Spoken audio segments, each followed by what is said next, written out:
All of us know that we are living in the last moments of time. I have never felt that sense of the truthfulness of these words as I am feeling them today. You know, it's always been the custom of Christians to say we're living in the last days, we're living in the last moments of time. I have been saying it for 47 years. Ever since I became a Christian, I've been feeling that sense of the imminence of the coming of the Lord. But it's more so today. It's more so today because today I can see that all the elements that we have been expecting relating to the end of time are in place. I mean, some of the things that are happening today are unbelievable. Unbelievable. Honestly, even as somebody who has been studying the Word of God and have been talking about the end of time, I never expected such bare-faced brazenness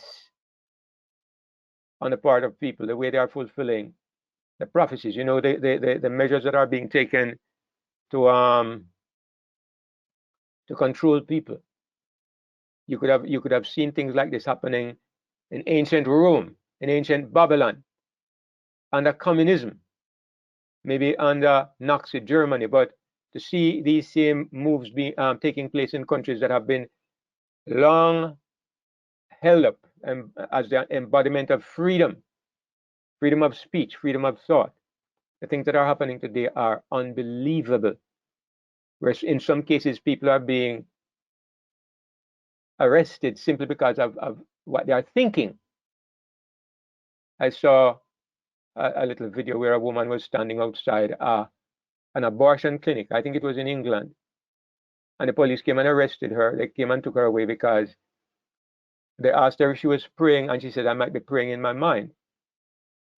And they took her away ostensibly because of what she was thinking. So some of these things are past incredible. I keep talking about this, but it's because it's true. I would never have thought I would have lived in a world where it is considered normal for a man to get married to a man, where they are contemplating making babies in tubes, baby factories. I mean, where they are eliminating the need for a mother. They are planning to eliminate the need for a mother and a womb. These are the ideas that are passing through the minds of men, where they are doing their best to turn men into women and women into men. Who would have believed?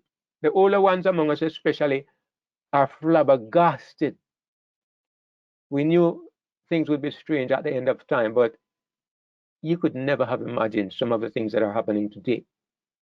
So there is no question that the Lord is coming very soon, and that the world has prepared itself for these final days.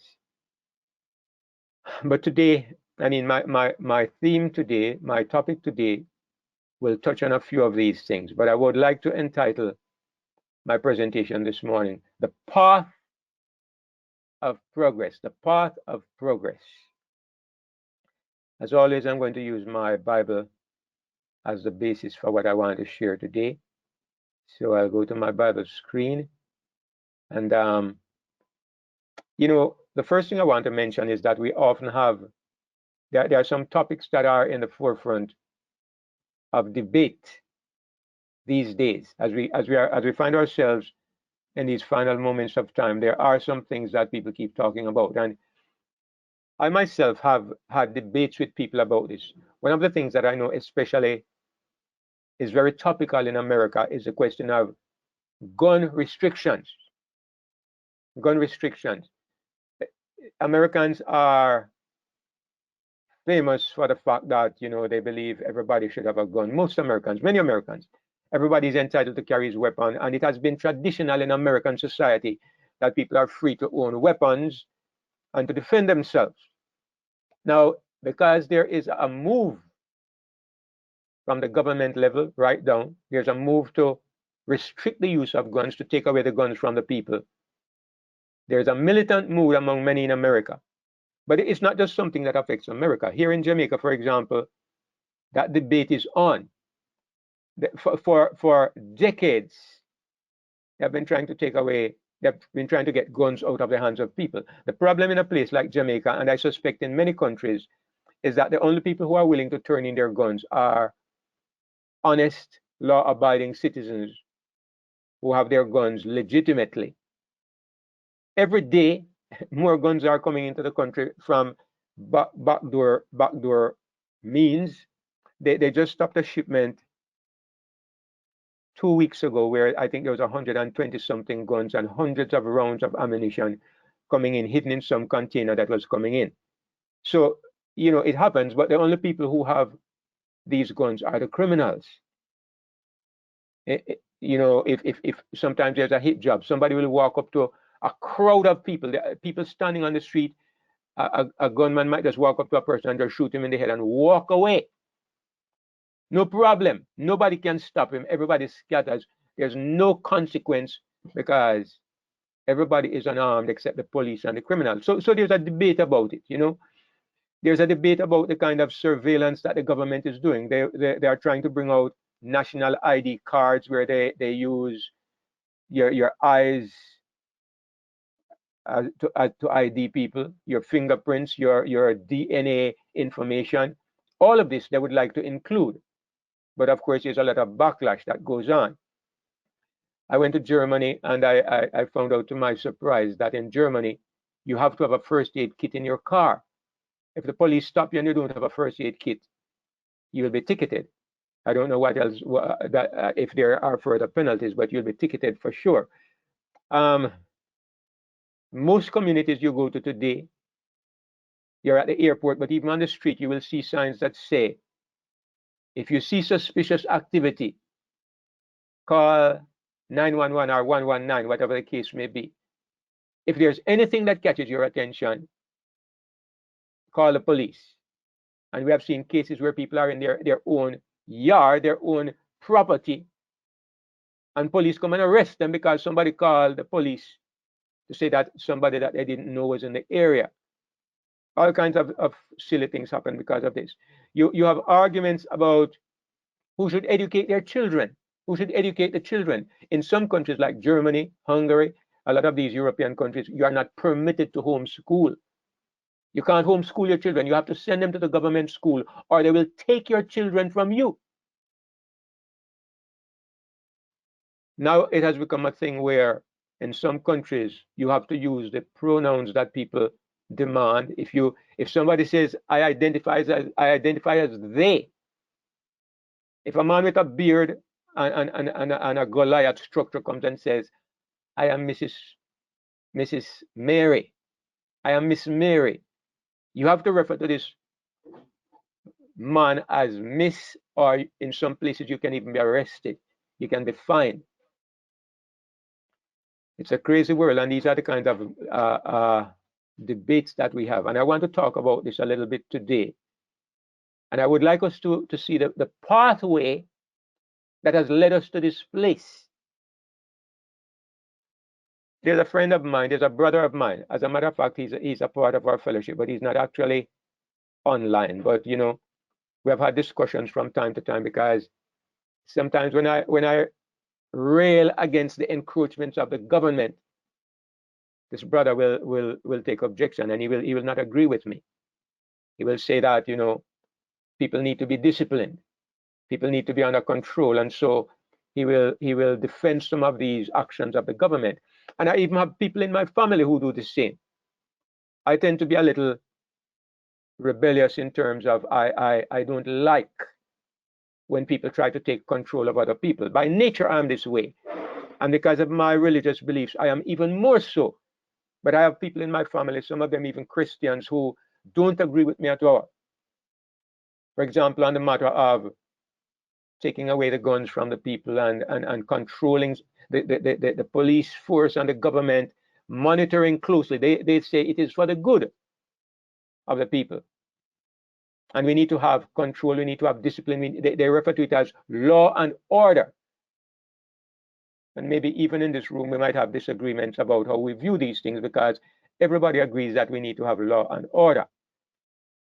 Now, I'd like to look at the Bible briefly to just kind of trace where community began, the idea of community, because you know in the garden God only made one man and one woman.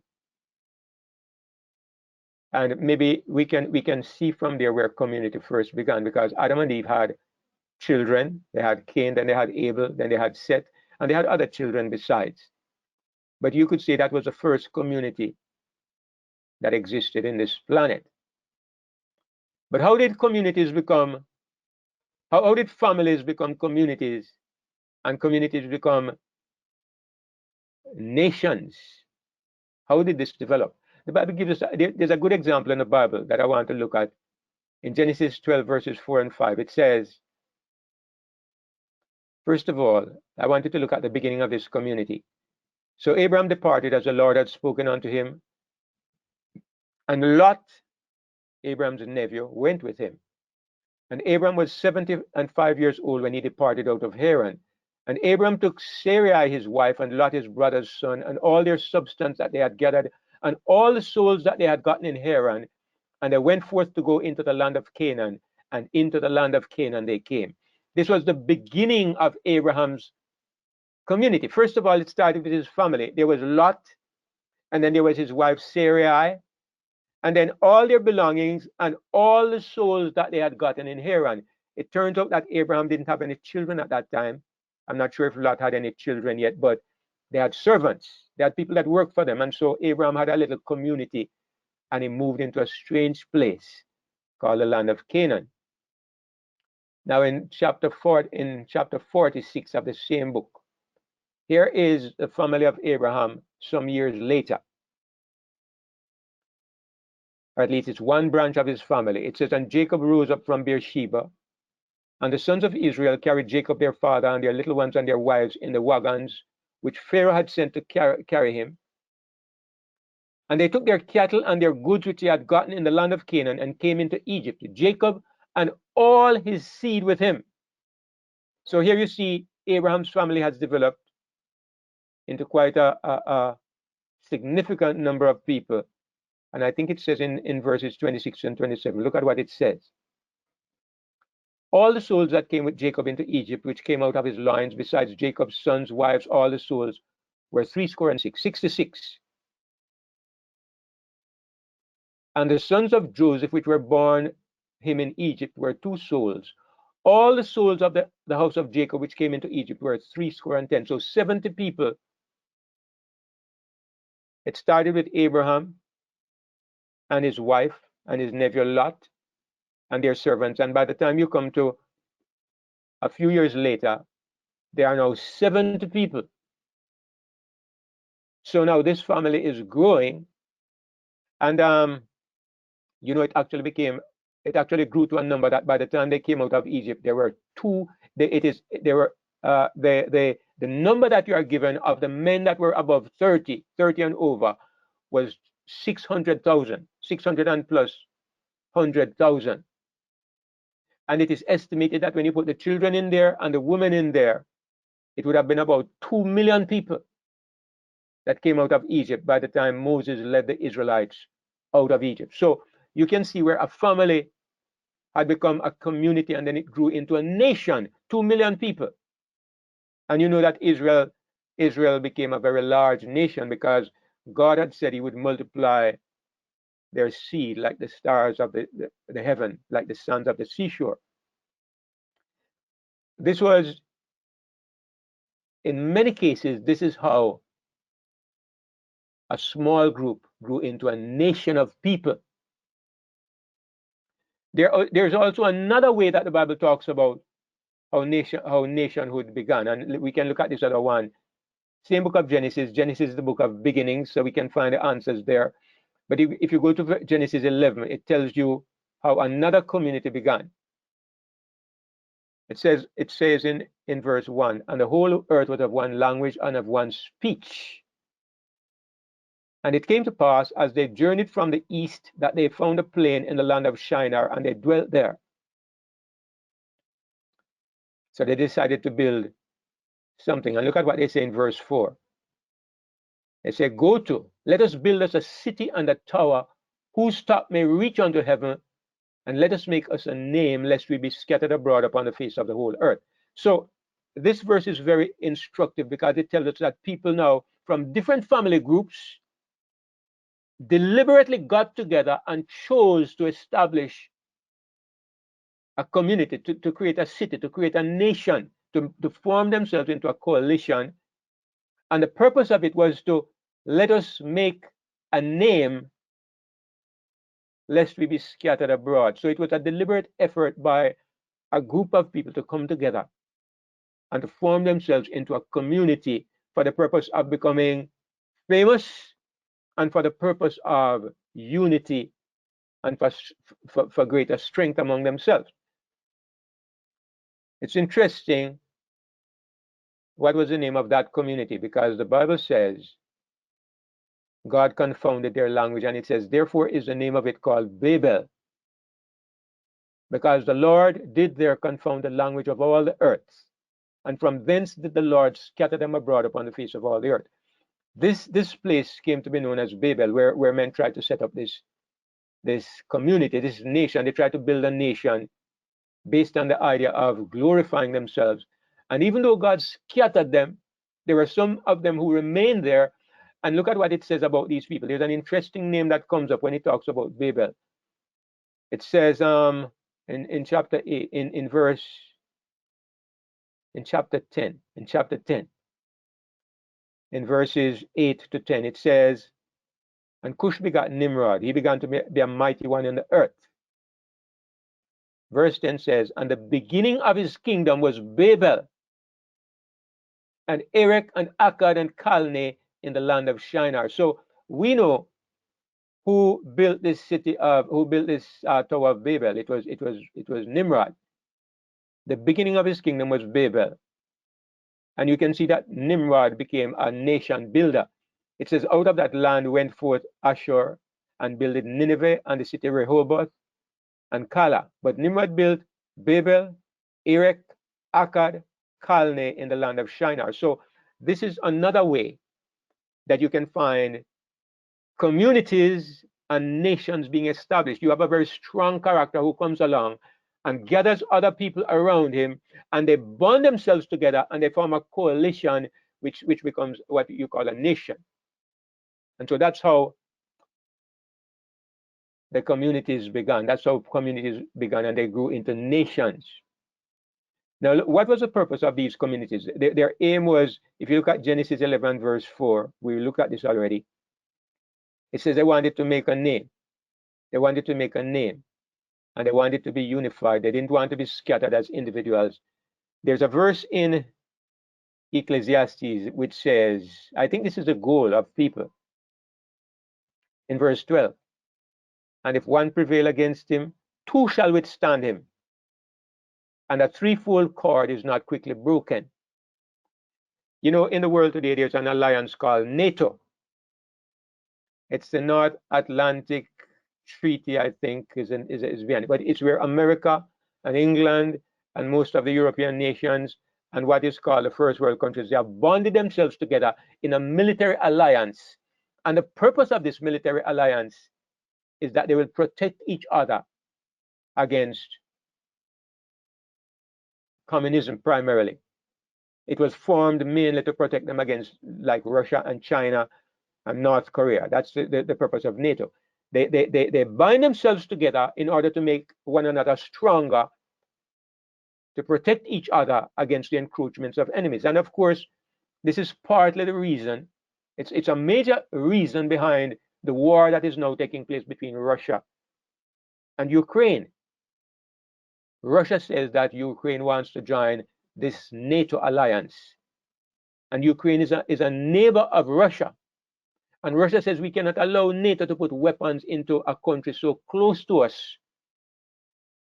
And so because there was no assurance that Ukraine would not join NATO, Russia went to war against Ukraine. That's one of the reasons that they give. But anyway, the point I'm making is that the reason why people ally themselves together, first on an individual basis.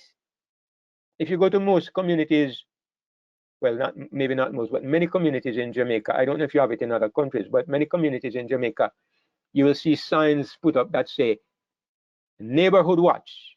Like I live in Albion, there might be a sign that says Albion Neighborhood Watch. Well, we don't actually have one here because we're just a little second-rate community. But in some of the more developed communities, you'll see signs that say Neighborhood Watch, which is where the people in the community come together and they have an alliance that they are going to watch out for one another. They're going to look at watch one another's homes, and they're going to see that no stranger or nothing untoward is happening in their neighbor's yard or in their neighbor's locality. It's a watch. It's a way of bonding together to protect yourselves against enemies. And this is how it has always been with communities. That's the reason for communities in this world. In the old days, a lot of communities grew out of families. You know, in the old days, and in some countries, you find that when a man had a family, his children grew up and they became a part of the family business. Like if I was a carpenter, my children became carpenters. If I'm a farmer, they became farmers. And we might bond together and form a cooperative, and we build ourselves into a company. You might call it Clayton and Sons.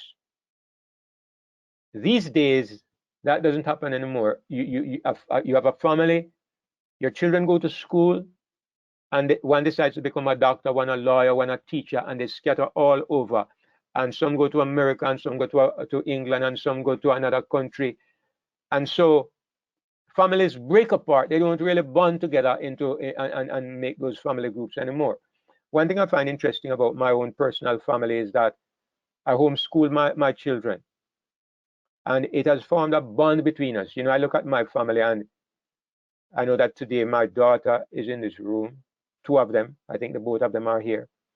My son is here, and my other son may not be in the room, but he's not far off. They are still pretty much around me because they were homeschooled. We developed a bond where we don't like to be apart from each other. You know, I find that today's society caused families to kind of drift away from each other. Children go to university and they get accustomed to not being around their families, and then they form a different world for themselves. I'm not saying it's bad or it's good. I'm just saying that's not the way it is anymore these days. But it used to be like that in the old days when you didn't have the kind of quote unquote modern systems that we see today. But the point was that if you come together and you bond together, you are better able to survive in the world. If you have, for example, 5 people working in the same business and you become very skilled at it, you can keep where one person might be weak, another person might be strong. A family working together is stronger than one person working together. A community working together is stronger than a few people working together. And a nation working together is more powerful than individuals working together. And you can see this, for example, in a country like Singapore. And I know I'm maybe delving a little bit into social studies or geography, but a country like Singapore or Japan, for example, those countries do well financially because the people in the country, I understand that the culture in those countries is that people don't work on an individualistic basis. They work for the country. For example, in Japan, when you finish school, you get a job with a company and it's your company for life. You don't just work for that company. It's your place for life. You become loyal to that company. And if the company goes up, you go up. If it goes down, you go down. So it's kind of like their culture. It's not so in Jamaica. In Jamaica, if your salary doesn't suit you, you find somewhere else to go. You know, there's not that sense of loyalty to companies or to a job. And so, for the most part, it's more individualistic. And so the country has a hard time developing in the same way like countries like Japan and Singapore, for example. But anyway, now here's what I'd like to point out. Once you have a community, there are some things that become inevitable. You have the need for what we call a governing agency. When in my family, when my children were small, I was the government, myself and my wife. And where she was concerned, I might have been the prime minister, while she might have been the assistant prime minister, the president and the vice president, because that's how it was in my family. I mean, my children were the subjects, and I made the rules, we made the rules, and they obeyed the rules. Not that it was a dictatorship. Sometimes they would argue or they would ask questions, as children will, but it was our duty and responsibility to see to it that things were run according to a certain order. And so it was. And when the community expands, what you have to do, you have to expand the system of government. You can't have people living together. You can't have people in the same space if you don't have governing agencies. You need to have a governing agencies when people begin to come together. If you don't think it is so, I mean, one of the problems that is a plague right now in Jamaica, we inherited it because we adopted the American system, is the problem of indiscipline in schools. All right, those of you who are teachers, Sister Rose is sitting there. I know she's a teacher, but she's dealing with small children. Maybe it's not as acute, but everybody in Jamaica knows that for more and more these days, you have incidents of children stabbing each other in school, or serious fights, and even attacking teachers. Things that never happened when I was a boy, unthinkable. I would not be a teacher anymore in the system that exists today, because you cannot discipline the children. Look, I saw a video of a little boy in Jamaica here. A little boy in prep school. He might have been about 8 or 10 or less. The little boy has rocks throwing into the school. He and a little girl probably has an altercation. He goes outside and he picks up some rocks and he's throwing it. The teacher is there, a lady, trying to shield him, and he's pouring past and throwing these huge rocks into the school, throwing it through the window. Nobody can stop this little boy. The government has passed a law. You cannot spank the children anymore. As a teacher, I don't know what to do. I don't know what to do. You can't spank them. If you take them before the disciplinary committee, if they decide to come, you can't suspend them. You can't send them home, because they need to be in an environment where somebody is taking care of them. Their parents are gone to work. You can't let them go on the street. Nobody knows what to do anymore. It's chaos, and the children are beginning to recognize it. And so anarchy and chaos prevails. But one thing, what I'm really saying is that when you have any community, you need to have a governing agency. And if that governing agency is to work, you have to have rules. And if the rules are to work, you have to have penalties. I mean, I've seen parents who, I guess they are living by the rule that it is wrong to spank a child. But I see children tearing up the place, and they say, I said, put it down, put it down. The child is not paying any attention. Did you hear me say put it down? I'm going to count to 5. And if you don't put it down by the time I count to 5, you're going to be in trouble. 1, 2, 3, 4, 4.5, 4 3/4. The child is going about his business. He doesn't care. He has learned that this parent has no teeth. It's only words. You can't have rules without penalties.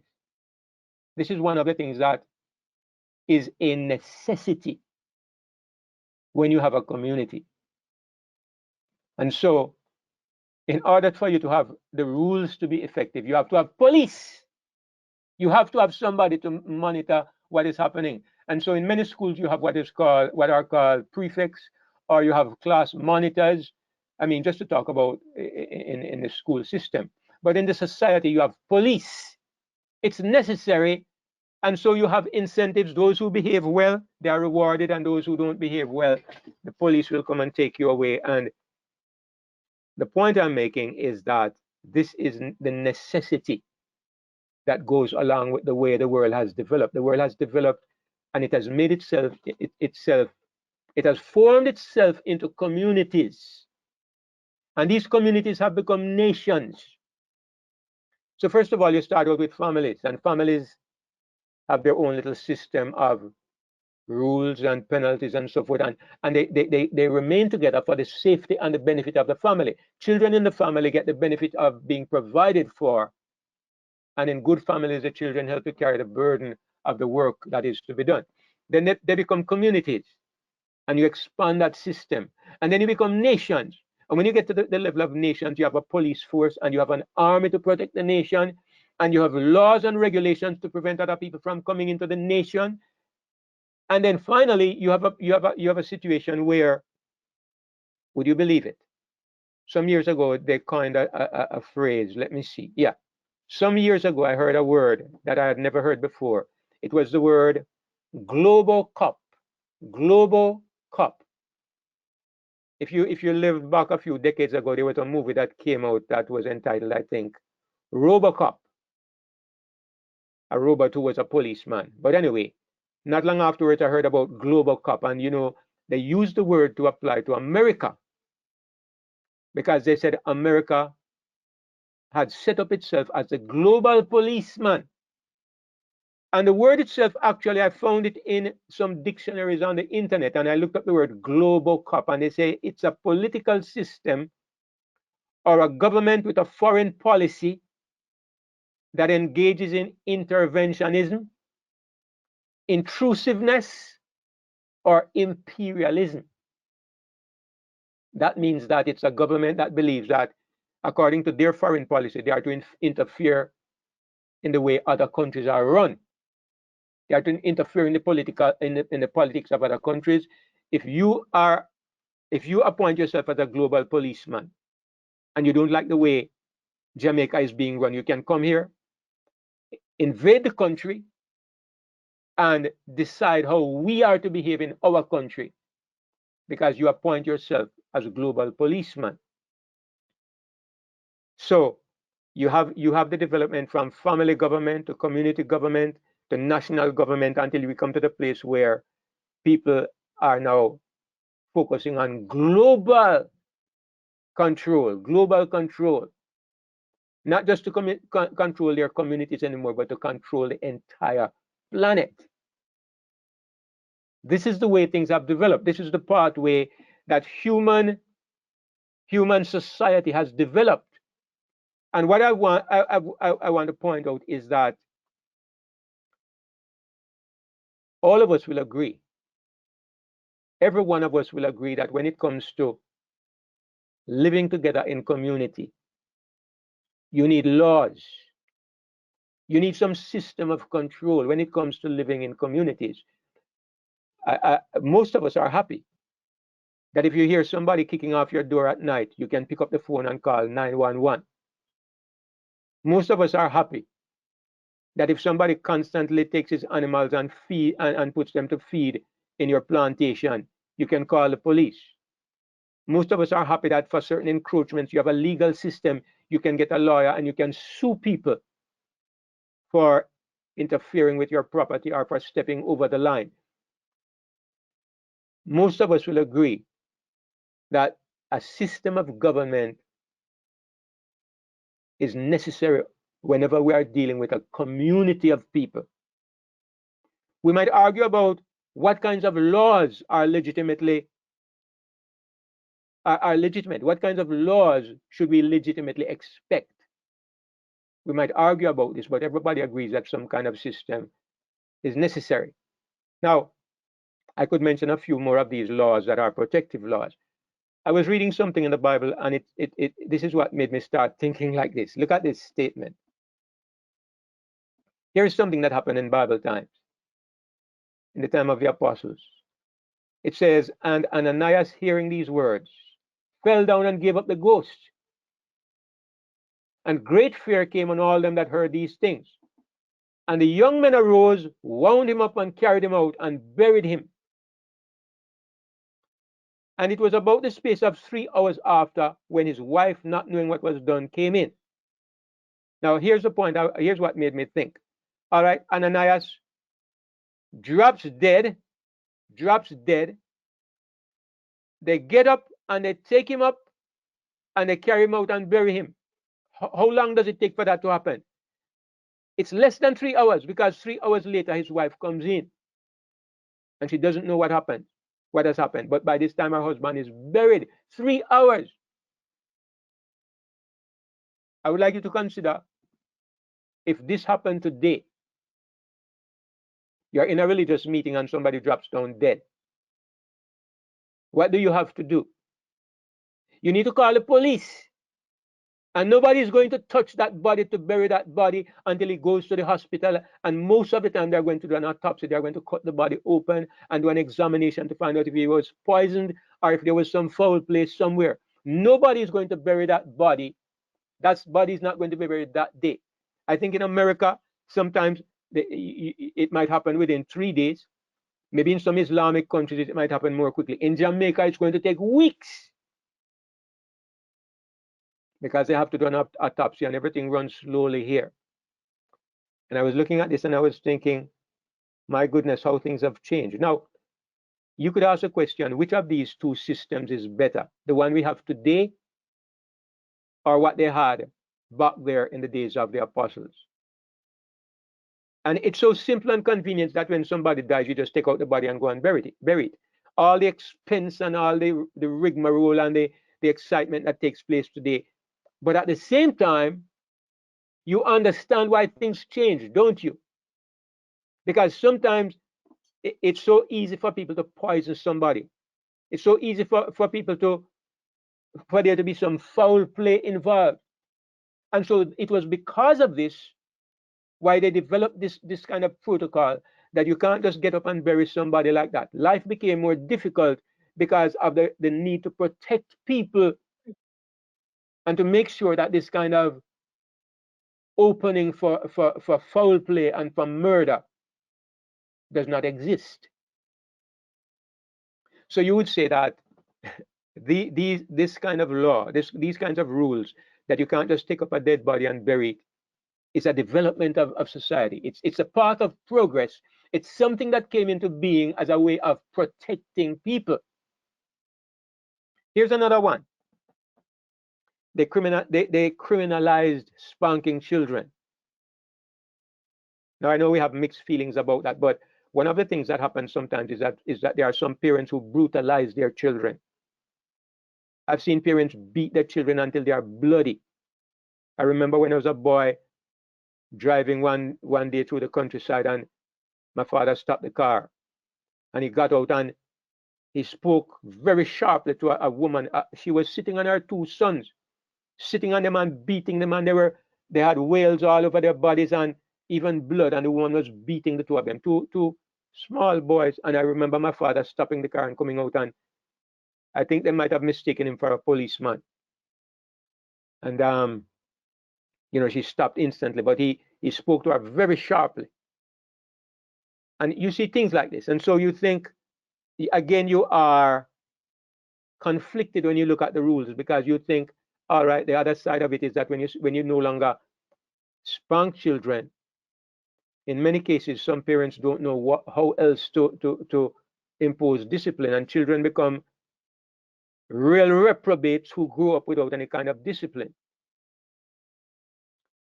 Again, you have another case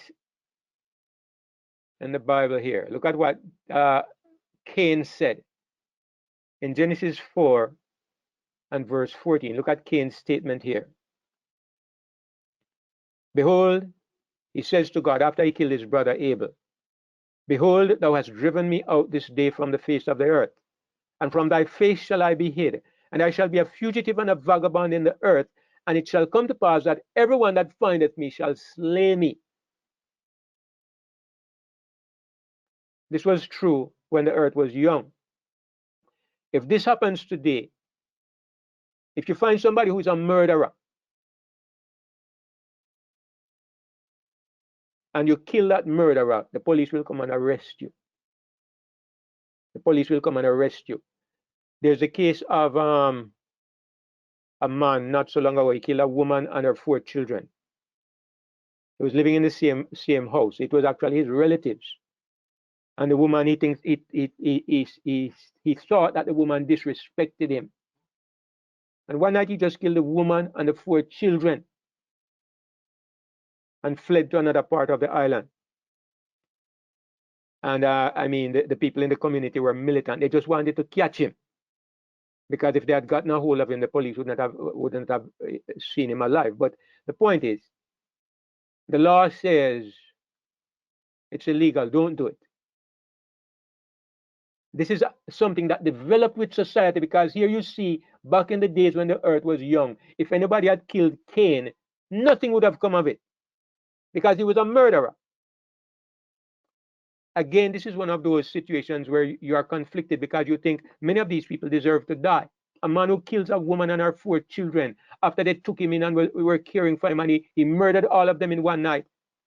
You think, why? How does a reprobate like that deserve to live? And furthermore, he was even complaining that the police were not treating him good in the prison.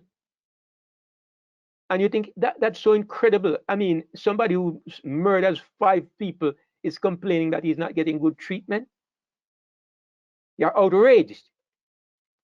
But at the same time, this is the way development has taken place, because you think, well, sometimes they do take innocent people. They do they do make mistakes, and they have an innocent person in custody. And so you want to make sure that it is the proper person that you have before you actually punish this person. So vigilante justice, going out and taking revenge in your own hands, is not permitted under the modern system of government. Another thing that happens, you know, in China, they say that there's a camera for, there are a few cameras for every single citizen. And they say it's kind of similar in America. Everybody has several cameras. They are pushing more and more for more and more cameras to be set up everywhere. They want them on your houses, on the light posts, everywhere, because this way the criminals can't get away. They say several times in Jamaica here now, in recent times, they have been able to catch criminals because surveillance cameras caught the person doing the act, sometimes murdering somebody, sometimes stealing something. In China, I understand that anywhere you are, within 5 minutes, if you do something that is not permitted by the government, throw a piece of paper on the street, within 5 minutes, the police will have you. There's no place to hide because there's surveillance. And there are many people who say, praise God. That's exactly what we want, because they say you need these things to save us from the criminals. The point I really want to make in all of this, is that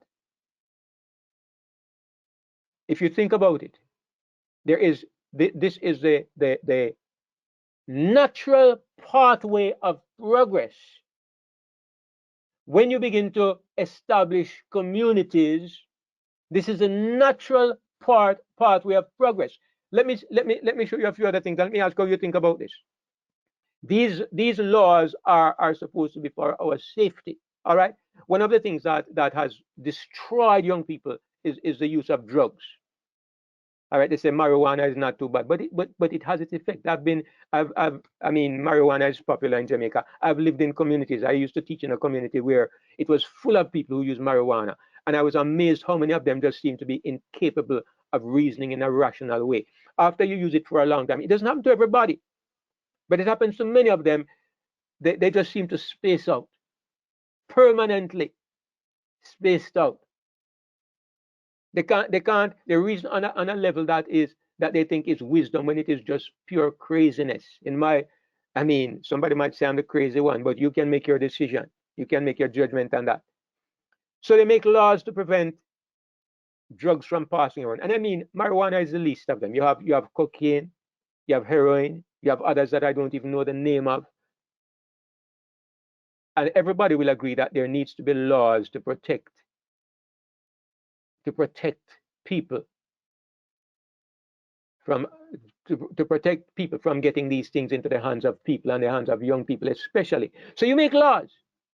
You make laws to protect people from drug running. You're driving on the road and the police stops you at random, and they want to search your vehicle.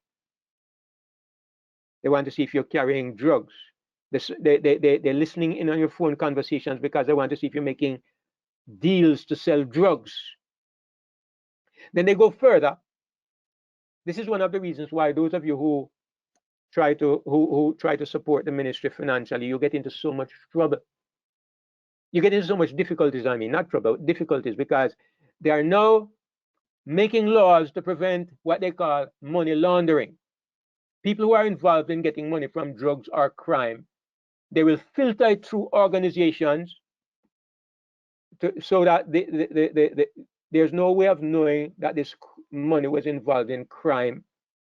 And so they move it through a non-profit organization or something. They find some way to make the money pass through a system where nobody knows where it originally came from.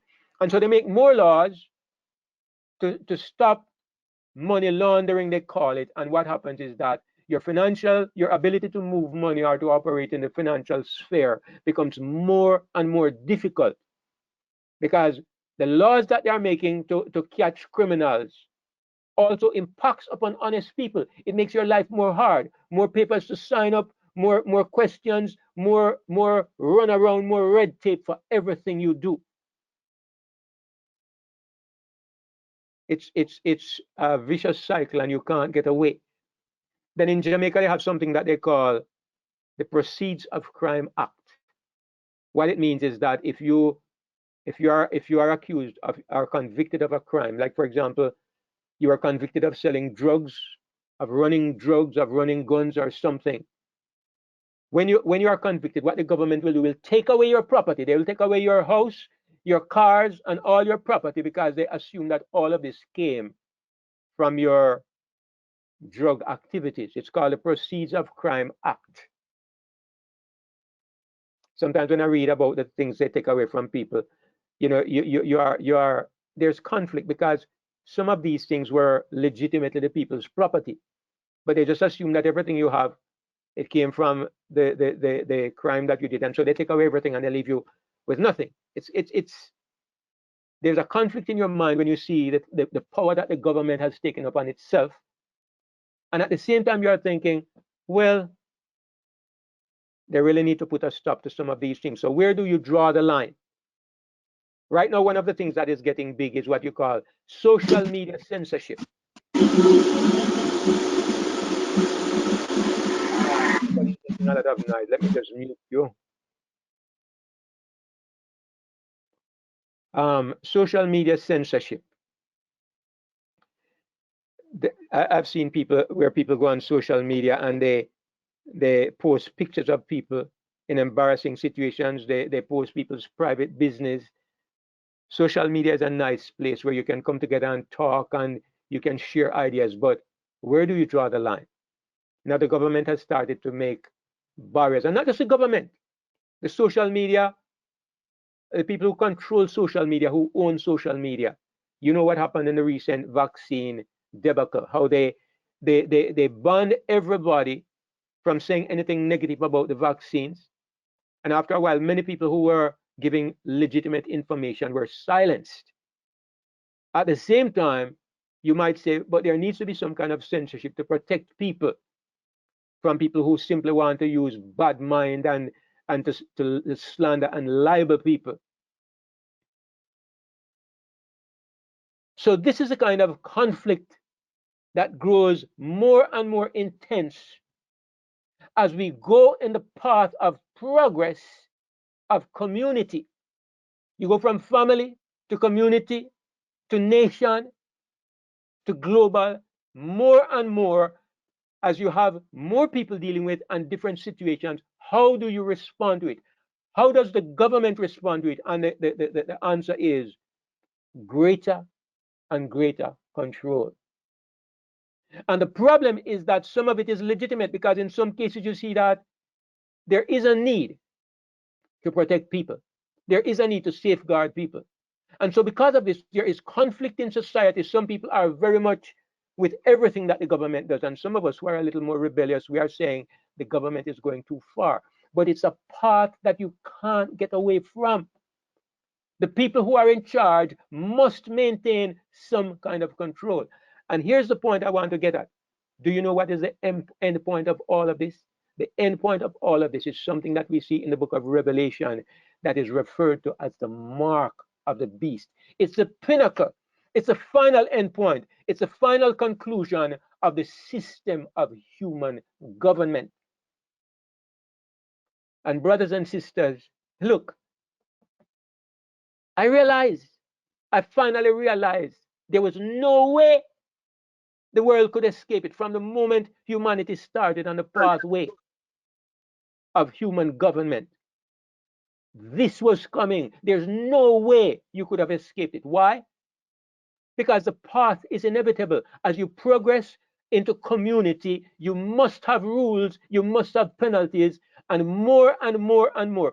Who makes those rules? Who decides what is good for you? You have put people in government, and what kinds of people do you put in government? You put people who you think are good people.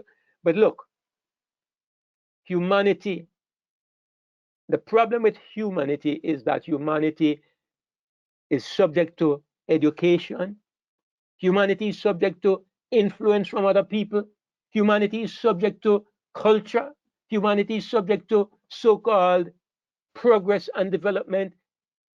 There is no way you could have avoided coming to the place where one day we have the mark of the beast. That's the point I'm making. It is inevitable. It is the pathway of human government, and there's no way to get away from it. And I'm going to put my finger on the real problem. And that is why our message, brothers and sisters, is so great. That's why our message is so great. Do you know why we come to the mark of the beast? Do you know the reason why we come to the mark of the beast? It's not community so much, because in heaven we're going to be a community. It's not because of community, because the Christian family is a community. We may not all be in one place, but even if we were, I guarantee we wouldn't need police. I guarantee we wouldn't need penalties. What makes the difference? Here is the difference. There is a principle upon which Satan's government is based. From the moment Satan rebelled against God in heaven, he made it an absolute necessity that you had to have a system of external, notice the word, external government. Consider, what is the difference between God's government and Satan's government? Consider, what is the great difference? Somebody who is simplistic says that it is the rules. Well, let me show you something. Let me read something for you. Deuteronomy 4 and verse 8. Look at what Moses said to the Israelites. Here's what Moses said. And what nation is there so great that hath statutes and judgments so righteous as all this law, which I set before you this day? Now look at this statement. Moses is kind of bragging a little bit here. Of course he is, because God gave them these statutes and judgments. God gave them that law. And Moses is saying, which nation in existence has such wonderful laws and statutes and judgments as you people? You think the problem is the rules? You think the problem is the rules that people make? You're mistaken. You think the problem is the rules in communism, or the rules under democracy, or the rules in America versus the rules in Jamaica? You are wrong. It's not the rules that are the problem. The Israelites had the best rules according to Moses. It's not the rules. It's the system that requires this kind of government. It's a system that requires these rules. What are the circumstances under which man must be governed? By an external system of government. What are the circumstances? And I'll tell you. The moment that Lucifer sinned against God, the moment that he rejected God's government, God was living inside of him and he rejected it. God was living inside of Adam and Eve and they rejected it. What is left for them in a society when you don't have God living inside of you? In a society where you don't have natural selflessness, what is it that rules every person? It is selfishness. Everybody wants for himself. How do you bring order in such a society? You've got to make rules on the outside, and you've got to have limitations on selfishness, and you've got to try to force people to act contrary to their nature. Governance and rules, these kinds of rules, these kinds of systems are designed for carnal people. That's the point I'm making.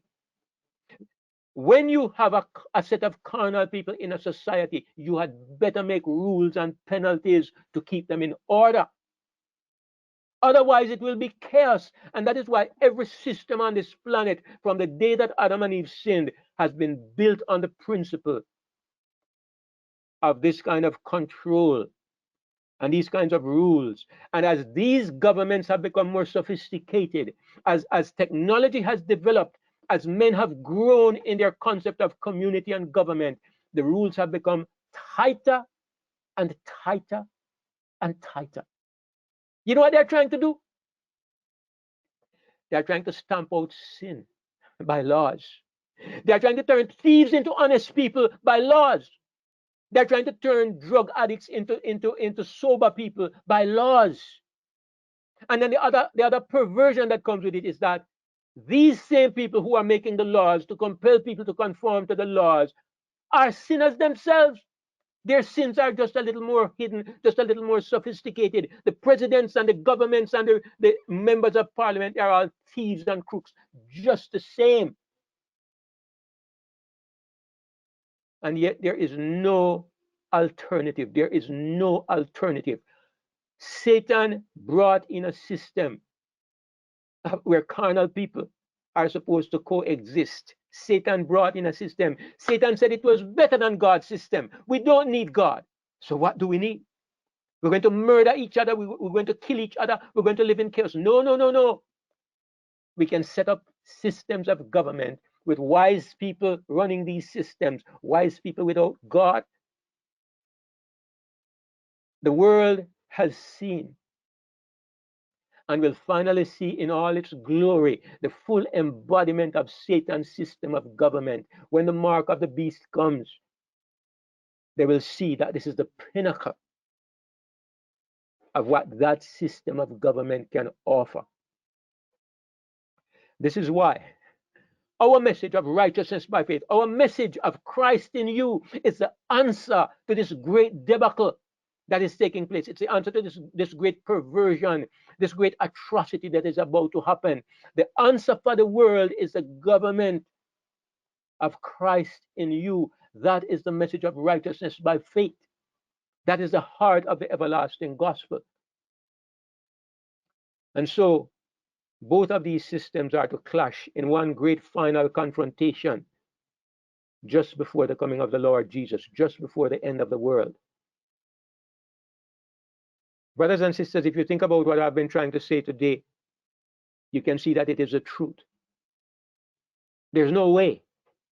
There's no way you can escape from it. You can't even blame the governments of the world for what they are doing. You can't even blame them for their intrusions and their tightening security and their tightening control and greater surveillance.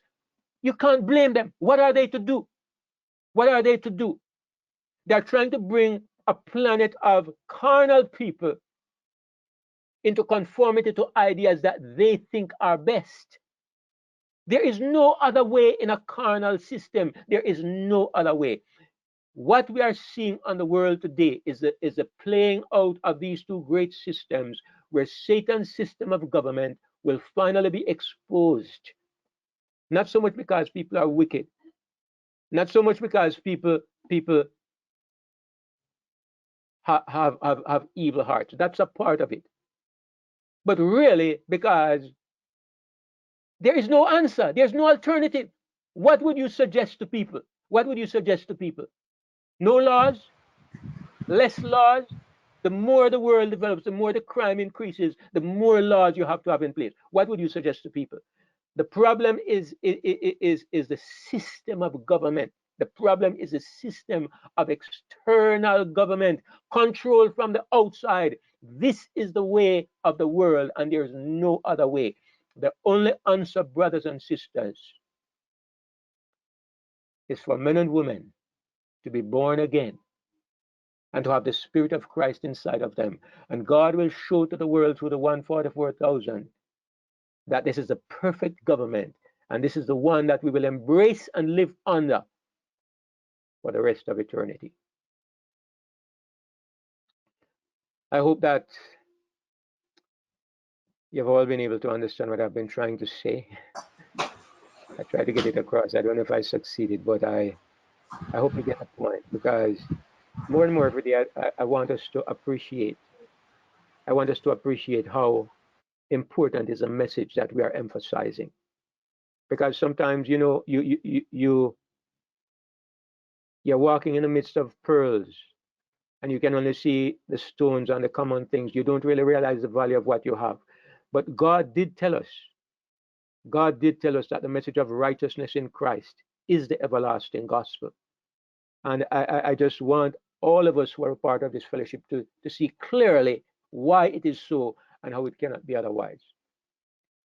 So I hope you have been blessed, and I hope you have understood.